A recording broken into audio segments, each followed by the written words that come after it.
తమిళనాట cinema hero Vijay అనూహ్యమైనటువంటి విజయాన్ని సాధించిన తర్వాత దేశవ్యాప్తంగా పెద్ద ఎత్తున చర్చ జరుగుతూ ఉంది.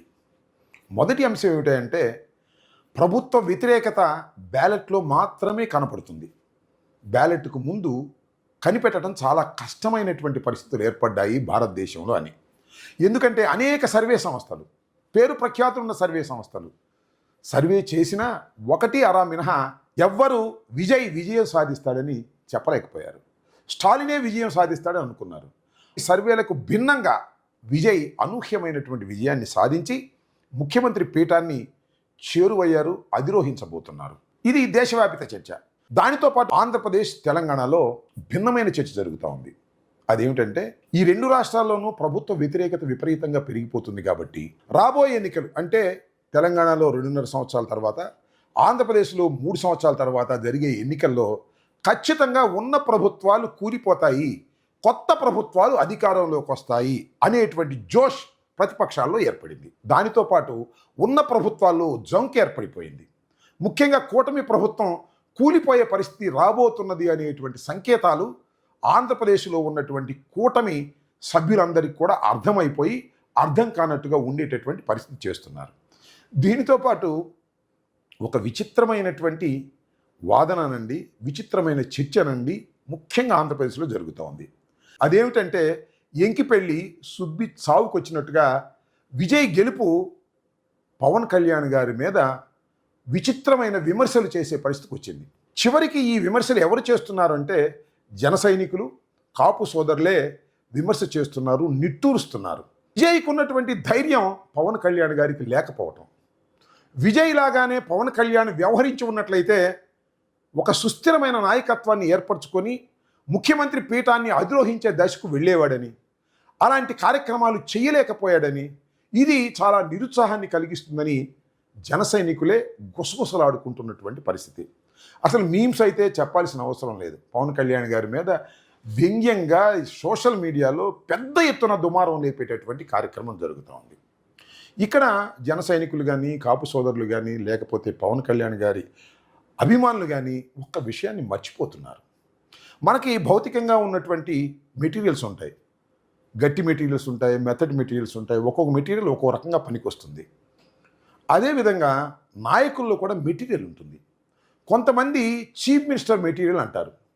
ఉదాహరణకి ఎన్టీ రామారావు, రాజశేఖర రెడ్డి గారు, జగన్మోహన్ రెడ్డి గారు, ఎంజి రామచంద్రన్ గారు, స్టాలిన్ గారు, అదేవిధంగా విజయ్ గారు, వీళ్ళందరూ కూడా సీఎం మెటీరియల్గా పేరు ప్రఖ్యాతులు పొందారు.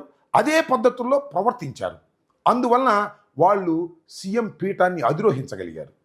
కానీ పవన్ కళ్యాణ్ గారు is not at all A CM material. CM అవడానికి నుచ్చనలాగా పనికొచ్చేటటువంటి మెటీరియల్ మాత్రమే అనేటువంటి ఒక అభిప్రాయం ప్రజల్లో ఉంది. దీనికి ప్రధానమైన కారణం ఏంటంటే ధైర్యం చేయలేకపోవటం, ముఖ్యంగా తాను ముఖ్యమంత్రి కావాలని అనుకోకపోవడం, చంద్రబాబే 15 సంవత్సరాలు ముఖ్యమంత్రిగా కొనసాగాలని బహిరంగంగా స్టేట్మెంట్లు ఇవ్వటం పవన్ కళ్యాణ్ గారు ఆ దశలో ఆలోచించలేకపోతున్నారు. ఆయన ఆ మెటీరియల్ కాదు అనేటువంటి అభిప్రాయంతో అందరూ ఏకీభవిస్తున్నారు. అసలు నిజంగా పవన్ కళ్యాణ్ గారు జన సైనికులు, కాపు సోదరులు కోరుకునే విధంగా ముఖ్యమంత్రి కావాలనుకుంటే ఇలా ఎందుకు ప్రవర్తిస్తారు? ఇవాళ 175 నియోజకవర్గాలు ఉన్నాయి. 175 నియోజకవర్గాల్లో కూడా ఇన్ఛార్జీలు పెడతారు. ఎక్కడ ఇన్ఛార్జీలు పెట్టలేదే? తెలుగుదేశానికి ఇబ్బంది కలుగుతుందని ఇన్ఛార్జీలనే పెట్టలేదు, పార్టీ నిర్మాణమే చేయలేదు.